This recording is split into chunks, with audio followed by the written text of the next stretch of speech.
uzito sana katika kusababisha vurugu. Miito ya no reforms no election ilikuwa na uzito sana katika kusababisha vurugu. Kwa mtizamo wako, je, hii inaweza kulaumiwa moja kwa moja kwa vurugu za Oktoba 29?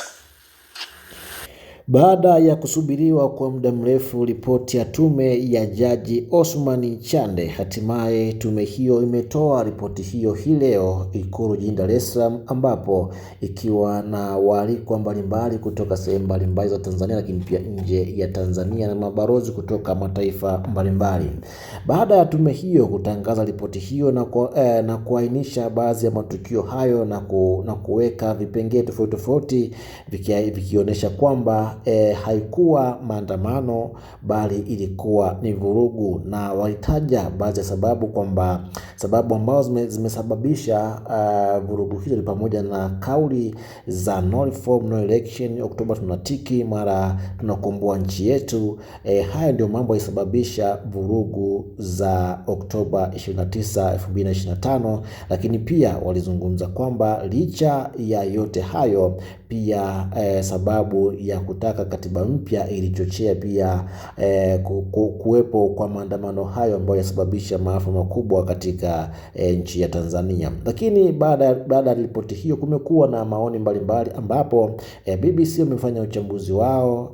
Wachambuzi wamechambua vizuri sana, lakini wengine wakidai kwamba ripoti ya tume haijawa vizuri kwa sababu kuna baadhi ya matukio ambayo hayajaainishwa vile inavyotakiwa ila imeditiwa. Lakini nimeona wachambuzi wengine kutoka mataifa tofauti kutoka Ghana, Zambia na nchi zingine kama South Africa. Nimeona baadhi ya wachambuzi wa siasa za Afrika wameipinga juu ya tume hii, kwamba tume hii imetoa ripoti ambayo sio ya kweli, kwa sababu matukio mengi ambayo yalionekana mtandaoni ni tofauti na yale ambayo yamezungumzwa hii leo kwenye ripoti ya tume ya Jaji Osman Chande. Kwa nini imetolewa hiyo? Hii pia imetolewa ufafanuzi John Heche na Chadema kwamba haiwezekani mtuhumiwa akaandaa tume ya kwake mwenyewe ili mchunguze na mwisho wa siku tupate ukweli. Maana yake ni kwamba kilichotokea hapa ni kupunguza pressure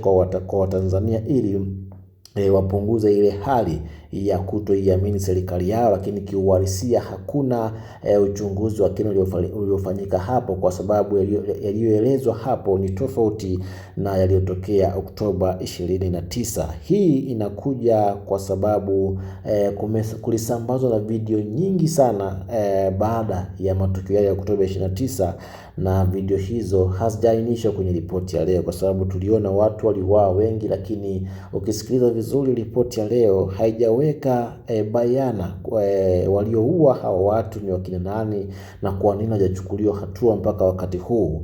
Lakini tume imeweza kuelezea baadhi ya mambo ambayo yanaelezeka na hayatoleta shida pengine kwa kiongozi aliyeko madarakani au viongozi, kwa sababu yalitokea matukio ambayo ni mazito kwa picha na video tulizoziona kwenye mitandao ya kijamii baada ya Oktoba 29. Nini kinajiri? Mpaka wakati huu bado Watanzania hawajaamini kile kilichotokea na bado hawaamini serikali yao. Ukipita kwenye posti mbalimbali za wadau, ukienda kwenye comment unajua kugundua kwamba bado Tanzania wana kinyongo, na wengine wakisema kwamba wametonesha vidonda vyao ambavyo vilipoa kwa namna moja ama nyingine, kwa sababu walitegemea angalau hii ripoti ya tume inakuja na ukweli hata kwa udogo, lakini walichokiona hawakutegemea. Mpaka wakati huu bado Watanzania hawaelewi nini kimejiri na nini kinaendelea baada ya hapa kwenye serikali yao ya Rais wa Jamhuri ya Muungano wa Tanzania, kuzungumzia Samia Suluhu Hassan. Bwana, haya ndio yanaendelea huko duniani, wadau mbalimbali wakitoa maoni yao kuhusiana na ripoti ya tume ya Jaji Osman Chande, na wengine wakikataa, lakini wana CCM wakiwa wanapongeza kazi nzuri iliyofanyika. Lakini yote kwa yote ni kwamba hii ni familia, lazima wapongezane, na wanaopinga pia ni sehemu ya maoni yao. Kwa hiyo hilo ndo lililoendelea.